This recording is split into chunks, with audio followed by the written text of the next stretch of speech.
जब किसी महिला के पीरियड मिस होते हैं तो उसे यह लगने लगता है कि वह प्रेग्नेंट हो गई है। इसलिए हमें यह जानना भी ज़रूरी है कि पीरियड खत्म होने के कितने दिन बाद गर्भ ठहरता है। सबसे पहले यह जानना भी ज़रूरी है कि पीरियड्स का प्रेगनेंसी से कनेक्शन किस तरह है। जब कोई लड़की किशोर अवस्था में पहुंचती है तो उसका शरीर प्रेगनेंसी के लिए खुद को तैयार करने लगता है। इसका पहला चरण पीरियड्स आना होता है। पीरियड्स के बाद महिला की ओवरी में अंडे परिपक्व होकर रिलीज होते हैं, जिसे मेडिकल भाषा में ओव्यूलेशन कहते हैं। मासिक धर्म 28 दिनों का होता है और उसके 7 से 14 दिनों पहले से ओव्यूलेशन की प्रक्रिया होती है। जब अंडा ओवरी से रिलीज होकर फैलोपियन ट्यूब में चला जाता है, यहाँ स्पर्म के साथ उसका संयोजन होता है। अंडे और स्पर्म के संयोजन को फर्टिलाइजेशन कहते हैं। फर्टिलाइजेशन के बाद गर्भ ठहर जाता है और प्रेगनेंसी की प्रक्रिया शुरू होती है।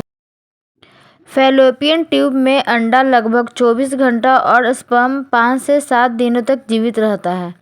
इसी समय अंतराल के बीच इन दोनों का आपस में मिलकर निषेचन की प्रक्रिया को पूरा करना होता है। अगर इस बीच निषेचन की प्रक्रिया पूरी नहीं होती है तो अंडा नष्ट होकर ब्लीडिंग के रूप में योनि से बाहर निकल जाता है। यह ब्लीडिंग किसी को 3 दिन तो किसी को 5 दिन तक रहता है। ओव्यूलेशन की प्रक्रिया प्रेगनेंसी होने के लिए बहुत ज़रूरी है। हर महिला का पीरियड्स की तारीख अलग अलग होती है, इसलिए ओव्यूलेशन का समय भी अलग अलग होता है। इसमें अंडे अंडाशय में एक्टिव हो जाते हैं और एक्टिव होने के बाद कोई एक एग फैलोपियन ट्यूब में पहुंचकर स्पर्म का इंतज़ार करता है। अंडाशय से अंडा रिलीज होने के बाद लगभग 24 घंटा तक ही जीवित रहता है। इस 24 घंटे के अंदर स्पर्म फर्टिलाइज नहीं होने पर वह अपने आप ही खत्म हो जाता है। उसके बाद एक महिला को प्रेगनेंसी के लिए अगले महीने का इंतज़ार करना होता है। पीरियड का स्वस्थ मासिक चक्र 28 से 36 दिनों तक का होता है। इसलिए हर महिला में ओव्यूलेशन कब होगा यह उनके मासिक चक्र की समय सीमा पर निर्भर करता है। ओव्यूलेशन के समय को काउंट किया जा सकता है। आप चाहे तो इस बारे में डॉक्टर से भी बात कर सकते हैं। आजकल पीरियड को ट्रैक करने के लिए बहुत सारे मोबाइल ऐप भी आ गए हैं। ओव्यूलेशन को ट्रैक करने से पहले यह पता करें कि आपका मासिक चक्र कितने दिनों का है।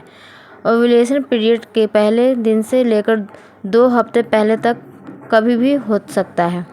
जिसका मासिक चक्र 28 दिन का होता है, 14वें दिन पर ओव्यूलेशन करती है और जिनका मासिक चक्र 21 दिन का होता है 7वें दिन ओव्यूलेट करती है। जिन महिलाओं का मासिक 35 से 36वें दिन पर होता है उनका ओव्यूलेशन 21वें दिन होता है। तो अब बात करते हैं कि पीरियड के कितने दिन बाद प्रेगनेंसी होती है। पीरियड के बाद प्रेगनेंसी अगले मासिक धर्म चक्र के पहले ओव्यूलेशन में हो सकती है। अगर मासिक चक्र 28 दिन का है तो पीरियड खत्म होने के 10वें दिन से लेकर 17वें दिन तक प्रेगनेंसी के लिए सही समय माना जाता है। अगर किसी महिला का मासिक चक्र 28 दिन का है तो प्रेगनेंसी की सबसे ज़्यादा संभावना पीरियड खत्म होने के बाद 12वें से 13वें और 14वें दिन ज़्यादा होता है, लेकिन 17वां दिन अगर गुजर जाने के बाद प्रेगनेंसी की संभावना कम हो जाती है। यही कारण है कि ओव्यूलेशन का दिन प्रेगनेंसी के लिए सबसे सही समय माना जाता है। ओव्यूलेशन से पहले के 5 दिन में अगर शारीरिक संबंध बनाए जाए तब गर्भधारण के सफल होने की संभावना सबसे अधिक होती है।